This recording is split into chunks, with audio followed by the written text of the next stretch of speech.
You're listening to the Youngpreneurs Podcast, the #1 resource online for under 35-year-olds, where we chat twice a week to the most inspiring entrepreneurs in the world. We have it all. If you're looking for inspiration, guidance, or actionable tips to help you transition from that job into a business, or if you're ready to take that business to a whole new level, then this is the place to be. Get ready to live life on your own terms. Youngpreneurs, welcome to another episode of the Youngpreneurs Podcast. I'm your host, Victor Ahipenny, and as always, thank you for joining us. You could be anywhere in the world right now, and you are sitting here with myself and Jesse Cole, who is the founder of Fans First Entertainment, and he owns and operates the Savannah Bananas, or Savannah Bananas, depending on where you are in the world.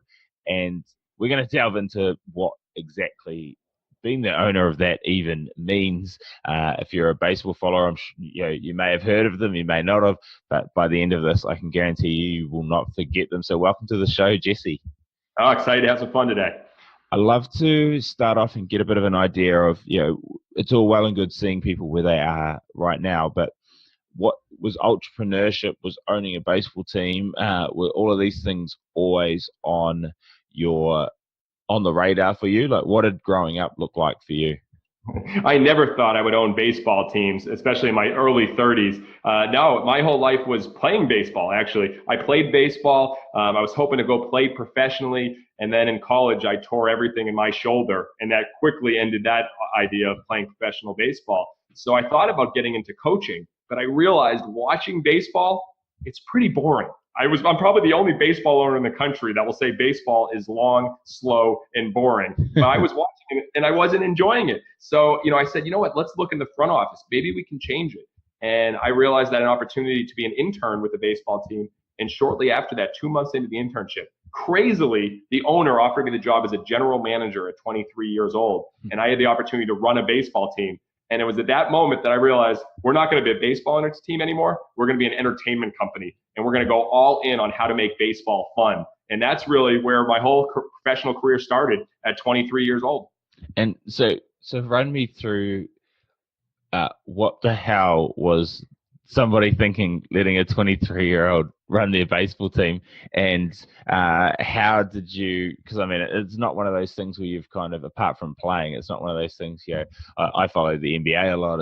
It's like, if you're a retired player, you might become an assistant GM, and then you bide your time, and then eventually you go to some other team, and then you might get a GM spot. Like, how did you kind of go into it? No experience, nice and blind. I guess it was kind of double-edged sword. It was good and it was bad, but run us through that. Oh, well, the owner of the company was completely nuts. He was crazy to do that. What is he doing letting a kid that was an intern for 2 months in college become the general manager? But here's why. I think everybody, no matter what you do, you're in sales. You're selling something. You're selling yourself. You're selling a product. And when I took that internship, that first day, I was given a telephone book. And they said, go sell sponsorships. And I was like, what? And I was like, all right. And I went out there and I made hundreds of cold calls. I walked into people's houses. I walked everywhere trying to get people to believe and buy into the team. And in 2 months, I made more sales than anybody in the team had ever made. And I was an unpaid intern. So they took the chance and they said, let this guy who can sell a little bit, we'll give him the keys to the castle. And I showed up that first day and found out the team had only averaged 200 fans a game. And I found out the team only had $268 in the bank account. And that was my first day at 23 years old. So I was in for a huge challenge, but that's where it got fun. And so how did, run us through, because, the business side of things, what made you, apart from kind of that internal drive, be able to make more sales than anyone else had previously made? Mm-hmm. Well, I think I know this that many people don't know. We started this, and I talk about it in my book, Find Your Yellow Tux. It's called the mirror moment. What frustrates you about the business? What upsets you about the business? Put yourself in the customer's shoes. So I did that very beginning. I made these calls, and they were like, we don't like baseball. It's too boring. It's too slow. We don't want to go to the games. So I said, we need to go the exact opposite. And I believe this. Whatever's normal, do the exact opposite. If people are bored of baseball, you're going to make it fun and exciting. So what do we start doing? making our players do choreographed dances during the games, having grandma beauty pageants, burying diamond rings in the infield dirt. I got in the dunk tank every game. We gave away porta-johns. We gave away colon cleansings. We did the craziest things, but we made it about fun. And I believe every business is in the entertainment business, and they're in the fun business. So I realized that's what we were in, and that's what I focused on, and that's what made sales much easier. And then, so I mean, that's understanding your audience and tailoring a product that goes to them. Because I mean, yeah, you're not going to get a person who thinks, yeah, they'd rather watch paint dry than watch nine innings go into overtime for the baseball side of things. Being 23, what were the challenges with the players side of things? Like, it sounds all well and good, like we get our team to do choreographed dances, but I mean, I've played in sports teams, and if you get some young buck who's like, all right, everybody, you're athletes, now I'm going to get you to do choreographed dances out there. How did you manage to get the buy-in from there, and was there kind of a bumpy road along the way? Oh, geez, it was unbelievable. I wasn't able to pay myself for months. It became a joke with my roommate and I. He was like, how many points are you owed right now? We started talking about points and not dollars, because I got to like 5,000 points. But, it's very tough to get people to believe what you believe. But I'll tell you one thing, energy equals belief. And I had this unbelievable energy. I was going around town just convincing everybody that we're going to be fun. And you remember that, I'll never forget that first day when the players showed up. And I go, guys, before we practice, we're going to learn how to dance. And here's the choreographed dance instructor. And we walk in an instructor, and the players looked at me like I was crazy. Mm-hmm. And they literally, a few players ran off and said, we're not doing this. But the dance instructor worked with them for 30 minutes, teaching them how to dance. One funny thing, one of the players that ran away and said he's never going to dance, halfway through the season, he saw the players that were doing the dancing and were doing the thriller dance were the most popular players. So one of the last games, he jumped out there, got on the field, ripped his belt off, starts dancing on the field, rips his shirt off, and got into it. And he became a believer. And now I found out he's a male model. He's on billboards all over Los Angeles. And he got into it. So I think the reality is you have to be so convinced in your vision, and you have to be repeatable and say it over and over and over again. You have to have energy. If someone's trying to sell something without energy, they're out of luck. They can't do it. And so from the 200 fans and $264 in the account, when you started implementing all of these things, what happened? Went from 200 fans to over 1,000 fans to 1,500 fans to 2,000 fans to starting selling out games to being number 4 in the entire country in attendance. And then from there, we actually bought the team. So I went from zero debt to taking on hundreds of thousands of dollars of debt. And then I said, all right, we're doing this in Gastonia with huge success. Let's buy another team. Let's go to Savannah, Georgia. We went to Savannah, Georgia, and that's where we had even bigger failures until finally we got over that hump and sold out every single game, and now have a wait list in the thousands. So it's been a wild journey. We've taken on hundreds of thousands of dollars of debt. I've lived on an airbed. I haven't been able to pay myself. But it's that convincing and belief that what business are you in, but what business are you really in? And we know what business we're in. It's not about baseball.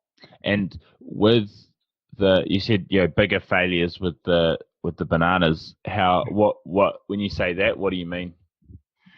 So it was unbelievable. We showed up on October 5th, 2015, and the former team had cut the phone lines. They cut the internet lines. They took everything out of the stadium. And it was my wife and I and 4 young employees. I mean, 22, 22, 23, and our president was 24 years old. Mm-hmm. And we started working there. We had no internet, no phone lines, and we just started reaching out to the community. And they're like, who are you guys, a college summer baseball team? No one believed in us. We sold 1 season ticket in the first 2 months. Mm-hmm. It got so bad in January, I got a phone call on Friday at 4:45 afternoon that we overdrafted our accounts. We were completely out of money. We had nothing left. And my wife and I at that point had to sell our dream house, empty out our savings account, and go all in on Savannah and sleep in an airbed. And it was there that we learned the greatest lessons, that no matter what your intentions are, and we intend to make baseball so fun, if you don't have people's attention, if you don't have their eyes and ears, it doesn't matter. And that's why I believe attention beats marketing 1,000% of the time. And you're talking to a guy with a yellow tuxedo who owns 7 of these yellow tuxedos. But we came out with the Savannah Bananas and the senior citizen dance team called the Banana Nanas and all these crazy attention techniques. And everyone started paying attention. And that's where the success started happening. That's awesome. And so do you still have both of the teams, or have you just gone all in on the? No, yeah, we still own both teams. And it's crazy going back and forth. But again, every day it's like, what can we do that's different and unique and create attention? So we actually just hired a director of fun for our team in Savannah, who was the top cruise director for Norwegian Cruise Lines. He left the cruise industry to become the director of fun. And, that's really cool that we're attracting all these people because we're trying to take this circus worldwide, because it's not just about baseball. And we do viral videos. I mean, we offered former President Obama an internship with us, literally to become an intern with the team. And we look at these, we did a Dolce and Banana underwear where we actually came up with underwear that had the giant banana on the crotch. And we started selling it out in the community. And again, people were talking about it. So we've been having fun with it. And that's the awesome thing. I mean, I've read Ryan Holiday's "Trust Me, I'm Lying," and he talks about how he can, not manipulate. Oh, well, he talks about media manipulation, but it's you can spend tens of thousands of dollars on marketing campaigns, by hiring some savvy, PR agency, or you can just go out there and create things that the media will want to publish about anyway, like a granny, the cheerleaders and things like that. People will read that, they'll get a bit of a laugh, and then they go, I might go and watch them once for shits and giggles, or for a bit for something a little different, and then they get caught into the culture and it turns into a cult, and then you've got a waiting list of tickets to sell.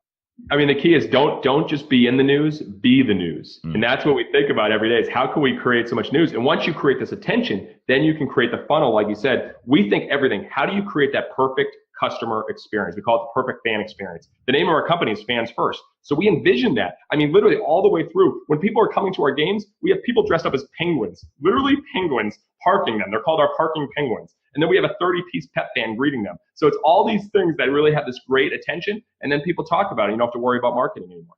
Yeah. And with the logistics of, so what kind of league is it that they play in? All right, so there's Major League Baseball up here. Yeah. Then there's AAA baseball. Then there's AA baseball. Then there's single A baseball. Then there's professional independent baseball. Then there's top level college baseball. And then there's us down here, all the way down here. And what's hilarious about that is every single game sold out, and there's a wait list in the thousands, because it's not about the level of baseball. So it's the lowest level, one of the lowest levels of baseball, but it sells out because it's about the experience. And so, every business can do that. I think that's a key point, Victor. For all these entrepreneurs that are listening, you can create that experience. It doesn't matter what product you're actually selling. And with that, the players played, are they, are they still working other jobs? Like, how does it work?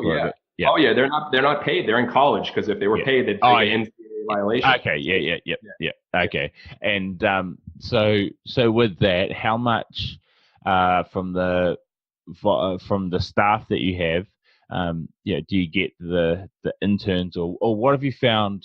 Probably a better question. What have you found from the hiring point of view, being a unique company within your industry, I should say, not necessarily, there's lots of companies that sell fun and put the customer first in different industries, but with yours, all the teams you're playing are sitting there going, who the hell are these freaking guys doing what they're doing? What have you found has worked and hasn't worked or have you just naturally attracted the right staff? Hiring is always a challenge, but we believe love your customers more than you love your product, but love your employees more than you love your customers. So we go all in on taking care of our employees, and the hiring process is different than anyone else. We actually ask for a video cover letter immediately. The first step, we want to get to know your personality, your energy. Then we ask for a future resume. We don't care about what you've done in the past. We want to know what you want to do in the future. And then the third step is we let them write a fans first essay on how they fit into all of our core beliefs about being different, about being fun, enthusiastic, growing. And right there, that eliminates 90% of the applicants, because it's a lot of work, and you got to work hard if you want to be part of something great. But what's staggering, Victor, in 3 years with the Bananas, we've had 0 turnover. And the statistic right now is that people under 30 years old, they're leaving a job every 13 months. That's the statistic out there right now. And yet, because we take care of them, we don't have there's no PTO. Whenever people want to take time off, they take time off. When they want to work, they work. You treat them like adults. And here's the crazy thing for the group. We actually let all of our employees dictate their own salary. They come up with their own salary. They're 22 to 27-year-old, but they have complete ownership. And when you give that and treat them like entrepreneurs, you have a business that can really thrive. And our business is up almost 150% on last year. Same thing the year before. And it's because we have building entrepreneurs inside our company. That is awesome. You say that, I mean, basic economics, supply and demand, there's high demand for your tickets.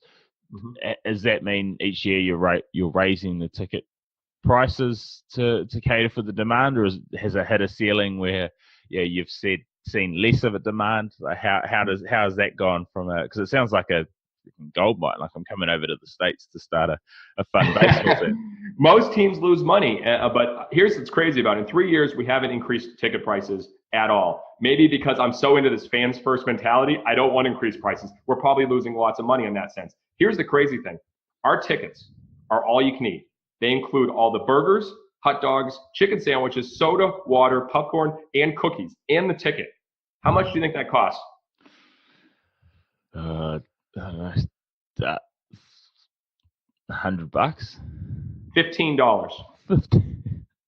$15 for all your food all night and the ticket. So we've created this product with a price point that's ridiculous, plus a demand. So yes, should we be charging more? You better believe it. But we wanted to create such a demand that we'll have that opportunity at a later point, if it makes sense for the fans. And how on earth logistically does that work? Is that from getting sponsors in and having that teed up well? Because It's fascinating, isn't it? Sponsorship is only 10% of our revenue. Our merchandise, Savannah Banana merchandise, goes worldwide. That's been another 15%. But it's tickets. You know, if you sell 4,000, 5,000 tickets every night for every game, not everyone shows up. And here's the crazy thing. They get all their food, but they still have to buy beer, or if they want to buy a premium item. And think about this. You go on a cruise ship and all your food's included. You feel like you get everything free. You want to buy a beer. You want to buy a shirt. You want to buy something else. And we've created that experience where people actually want to buy because they feel like they're getting such a good deal. There you go. That is the golden nugget of how you can the perceived and actual value is extremely high in a $15 ticket, but it's like the upsell when you're buying something online and then the next page is like, but wait, why don't you get this? But we're not tricking them at all. Yeah, I know. That's the thing. I mean, most companies, they try to have all these different points of sale. We're just trying to add all the main things, everything included. And then if they want to buy some extra things, they can. But we're not pushing that, but they want to. But I think so many companies, Victor, don't do that right. They try to nickel and dime their customers. Don't try to add it all in together. And so going into yourself, the yellow suit wearing man, I'm going to send you a photo after this, which you're going to laugh about at me at university. And a suit that may or may not be yellow.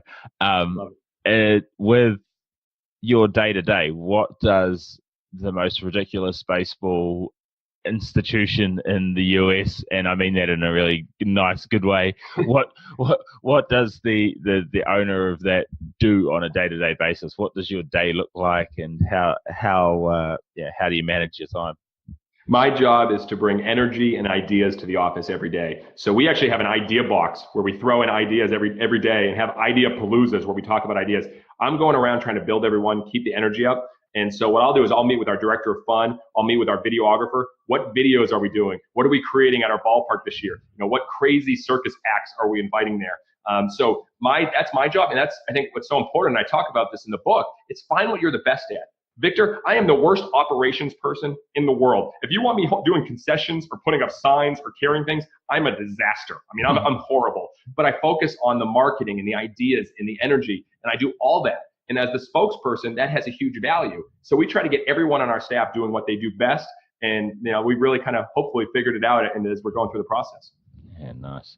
And what's your? So I mean, you kind of already answered it with your operations and that side of things. But what's your best character trait? And I'm imagining it's something to do with energy. But what's the thing that you're trying to work the hardest on for something that you have to do, like for your day-to-day running? What's your?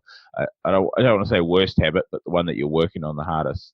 I think the biggest focus, I'm an only child. So I grew up as an only child, and as an only child, you get a lot of attention. It's about you. And jumping into an entrepreneur, the focus can't be on you. It has to be on others. So every day, my biggest challenge is trying to get out of my own world and solely focus on how can I add value and bring other people up and build people. So the success of our company is built on our culture and how much everyone else grows and how we build leaders. So I'm still working on it. Every day I'll get into doing my own thing, and I got to get out there and help people. So I think that's challenging for a lot of business owners because they know they can do things maybe better, maybe more efficiently, maybe quicker. And I realize I got to help our people get better at it as opposed to me doing it. Leverage. You need that time leverage where you can, it might take others a little bit longer, but if you can have 10 people doing something that you could also do, then you're going to get, it's actually going to be overall done quicker. Who do you bounce your ideas off outside of your team? Like who's the person? Do you have a mentor or someone in the industry or someone not in the industry that you go to and you're like, hey, this is where we're at the moment. I'm really wanting to take things to the next level, or a mentor, whether it be in the marketing or the business or that space. Who do you go to? If I could do one thing and go back to when I was 23 years old, the one thing I would have done differently is invested dramatically more in myself. I would have invested 10%, 20% of everything I was making. That would have been tough when I wasn't getting paid the first few months, but I would have invested everything I could in finding those direct mentors and those people I could bounce ideas with. What I started doing was reading, and I read between 50 and 100 books a year, and I do book reports on them and study them. But you know who I bounce ideas with? This is crazy because they're both dead, but it's P.T. Barnum and Walt Disney. I always think, would P.T. Barnum do something like this? Would Walt Disney do something like this? And I always start with that question, whatever's normal, do the exact opposite. So I use those two to bounce ideas and think that. And then every morning I write down 10 unique ideas. It's like working like, if you're going to run, you're going to work out, you're building muscle. I'm trying to build the idea muscle. So I've got hundreds of ideas because I'm writing 10 every day. And I would suggest people doing it because it makes you really work hard on trying to come up with new things. So let's dive into that for a second.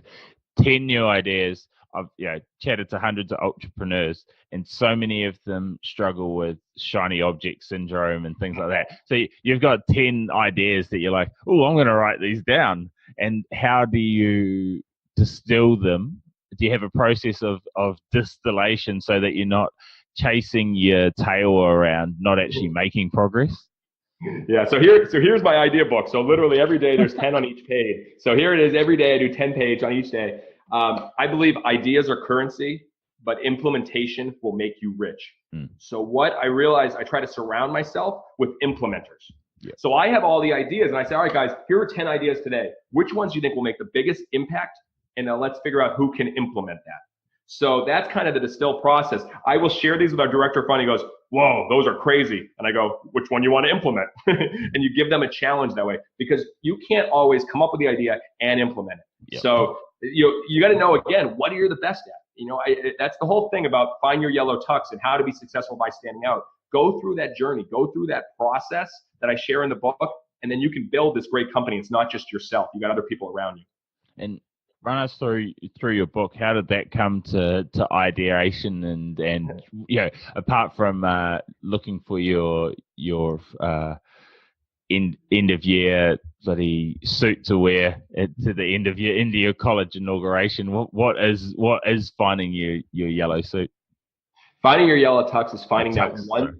Finding your yellow tux is finding that one thing that's the best version of yourself, that one thing that makes you stand out.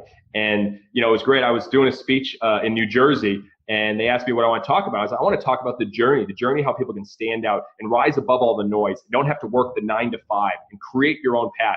And I gave a speech in front of like 200 financial advisors, a baseball guy talking to like accountants and financial advisors. And afterwards, I was blown away. I received a long-standing ovation. And people were coming up and saying, you need to put that in a book.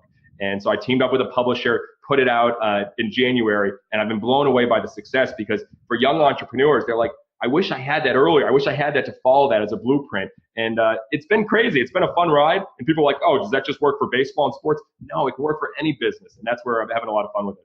Yeah, and that's the big thing is, even though you say baseball, having chatted to enough people, it's the fundamentals of making anything that is trying to generate revenue work. There's the same underlying fundamentals in every industry that separate them. And understand. Make it fun, make it entertaining. Care about your customers more than your product. I mean, there's simple principles, but very few people follow. They get so focused on their own product and their own thing and not what they can do for others. And I just want to find out what do you think in the kind of entertainment customer first side of things, what's the thing that you've done best, like the campaign or the idea that you've woken up with that has worked best, and what's the one that you've maybe had the most negative backlash, or the most negative backlash, or you feel that it has failed? Like, So here's an easy failure. This was fun. So we try to do all of our tickets different. So we've literally had golden tickets. We have our tickets shaped like bananas, like actual bananas. And then a few years ago, I said, let's do the world's largest tickets, the size of like posters, like huge tickets. I was like, they'll be like posters. They can put them up on their walls. So we came out with them. And the fans were like, you got to be kidding me. Where do we put these? They couldn't put them in their purses. They couldn't put them in their pockets. They're carrying these giant tickets. They were furious. It was the worst idea I came up with. But, again, we tried something new that was different. So that failed miserably. Salute to Underwear Night failed miserably, where we told people if they wear their underwear on the outside, they get a free ticket. It was the most unfamily-friendly night we've ever done. All right. Flatulence Fun Night failed miserably, where we gave away whoopee cushions at the gate, had a farting contest on the field. That was not a good one. We've done a lot of things that have failed. We've tried new things. But you know what really works? And this is so simple. Map the journey from the first time they go on your website, the first time they interact with you, what happens? So when someone buys a ticket from us, the first thing that happens, they get an email that says, congrats, you just made the best decision of your day. Right now, as you bought your tickets, we grabbed them, we hoisted them in the air, we ran around the stadium, dumping Gatorade showers on each other. Now your tickets are in our vault in maximum security, ready for you to go bananas. That's the first impression. Then they get a thank you call from one of our staff members, a thank you call. Not that their credit card didn't work, a thank you call. Then when they come to the ballpark, they see our parking penguins, they see our pep band, they see our Bananas and our players all before they even get in the gate. What is that journey of your customer? So if they're coming to a physical therapy place, if they're coming to a retail store, what happens? Are they being greeted? Is it fun? And when they leave, are you thanking them? It sounds so simple, but we map the journey to be the perfect customer experience. And when you do that, you're unstoppable and you don't have to focus on marketing anymore. Nice. It's brilliant.